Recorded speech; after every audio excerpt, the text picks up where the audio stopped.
So this is Coralla Ficklin at CorallaFicklin.com, explain.com, istudyguides.com, and or welcome, WYLCOME network.com. And we're finishing up on the minimum pairs and words, sounds, pronunciations of vowels that can be somewhat confusing. We've already done consonants. We've already done some sounds of the different vowels, and we're finishing up on the last sounds of vowels. We're still on vowels. So the last time we talked, I was contrasting the long I and the short I. Once again, when I'm looking over here, I'm looking at the very web page that I'm telling you about, that you can go to at CorallaFicklin.com or WelcomeNetwork.com. So once again, I'm just going to start where I finished. The difference between lick and like. In the first, lick is the short I sound, and like is the long I sound.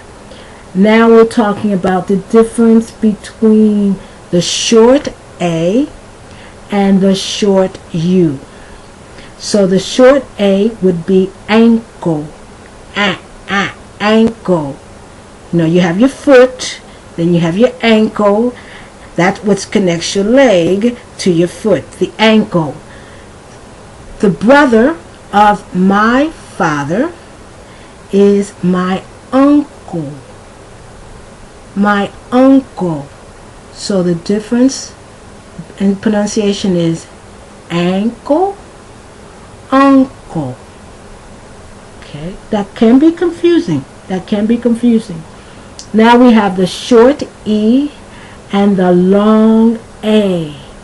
So you have fail, I fell down, and fail. That is most definitely confusing. And it's not just confusing to someone who doesn't speak English.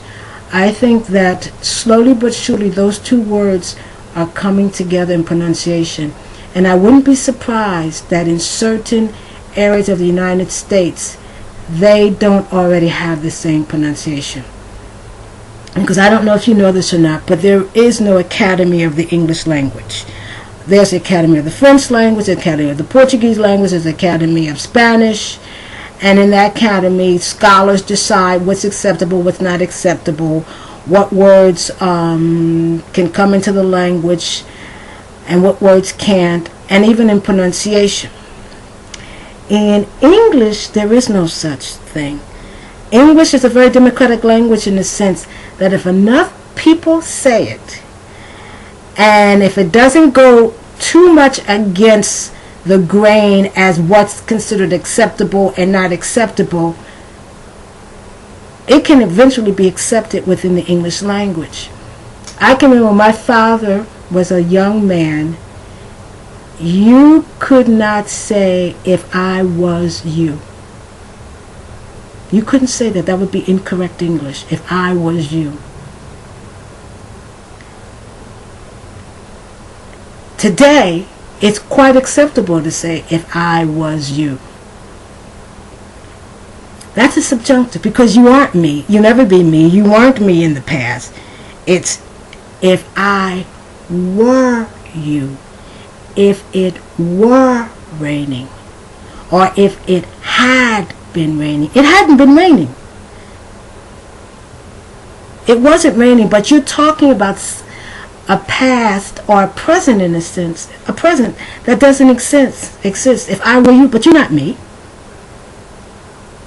But so many people began to say, if I was you, if it was raining, to the point now that's acceptable.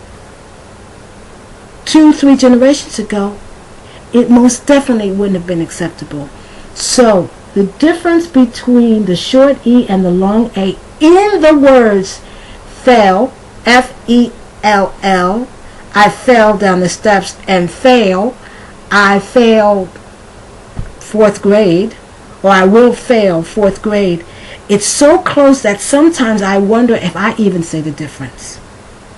because those two sounds are becoming very close together. Okay, then you have, and this is the one that's very difficult for the Spanish speaker or an Italian speaker, Portuguese speaker, but not all, depending on what type of Spanish or Portuguese you speak. The difference between the short I and the long E. Bid, bid, bead, bid, bead.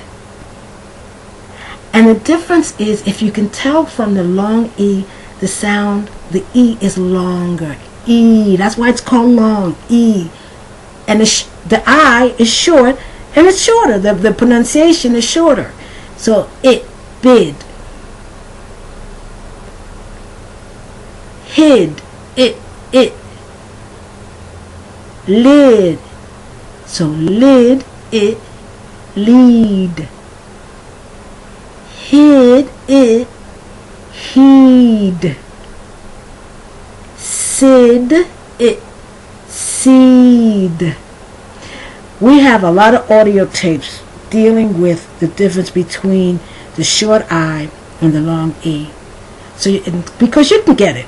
It's not difficult to get. It was very difficult, for example, for an English speaker to get the difference between, not to get it, to pronounce the difference between the one R in Spanish and two R's.